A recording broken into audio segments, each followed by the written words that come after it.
comandante Fornabaio. Gli strumenti per professionisti da Brasile si distinguono non solo per le loro prestazioni ma anche per il loro look possente e inconfondibile. Sono oggetti dotati di forti personalità riconoscibili al primo sguardo.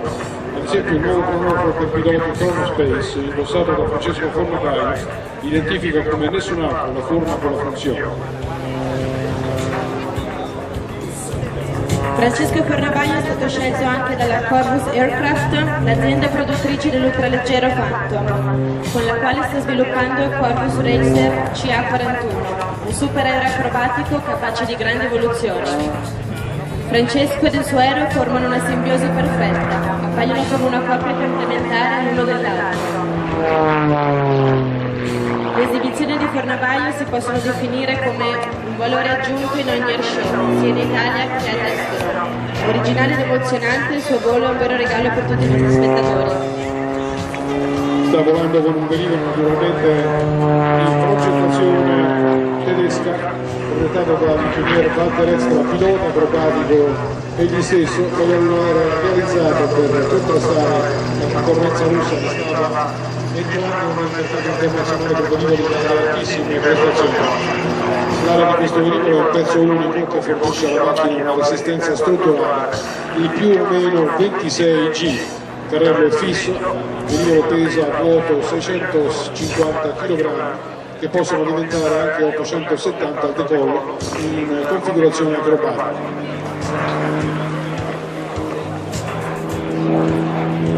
Con oltre 2500 ore di volo acrobatico, Francesco è anche pilota di elicottero, da oltre 20 anni.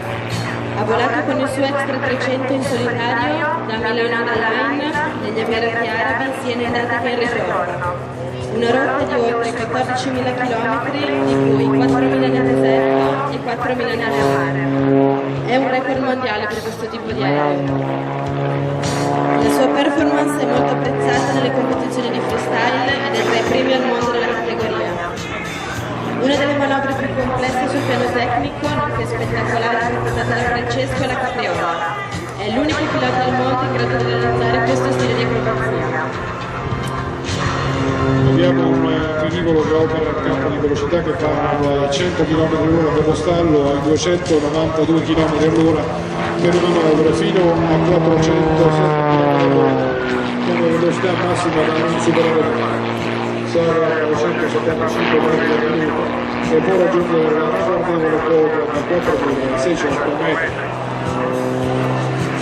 Ha un rato di rollio superiore ai 360 secondi.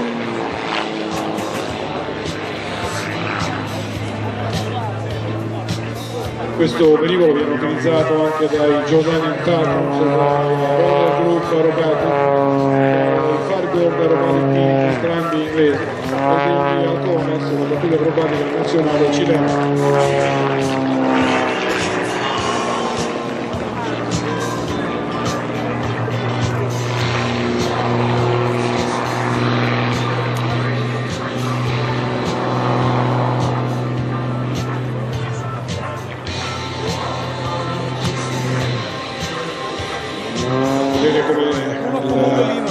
Il comandante Fornabaio usi il motore la sua qualità più importante di questa macchina è proprio quella di poter sfruttare la potenza di questo motore che ha una potenza massima di 300 cavalli.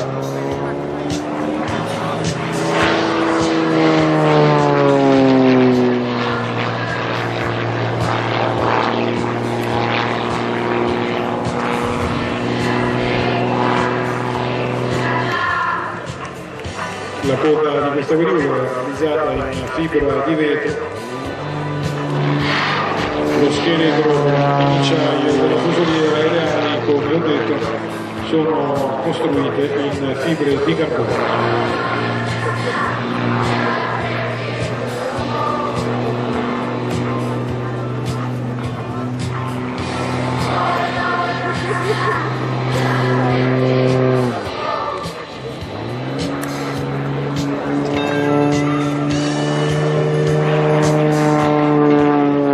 Avete visto la velocità di rotazione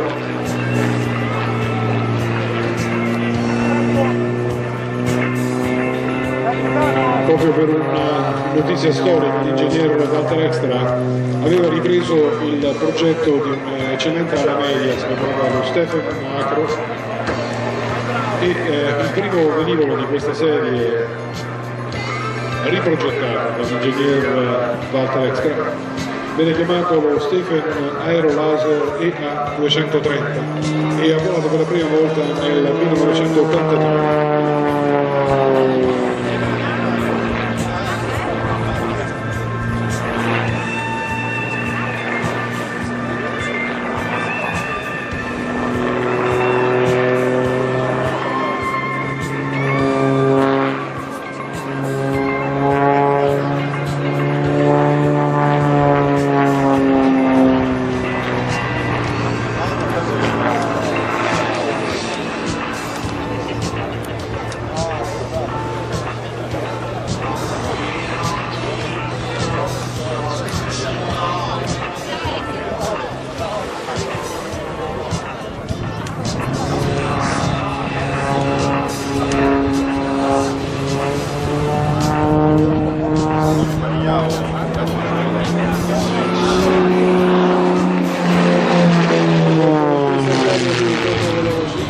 E lo vedete adesso in questa società con G negativi è chiaramente una delle situazioni di disagio a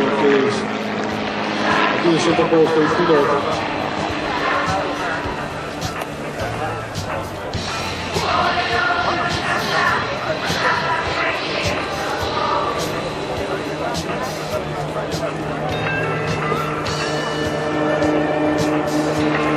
Ecco il passaggio finale di Formagari, il passaggio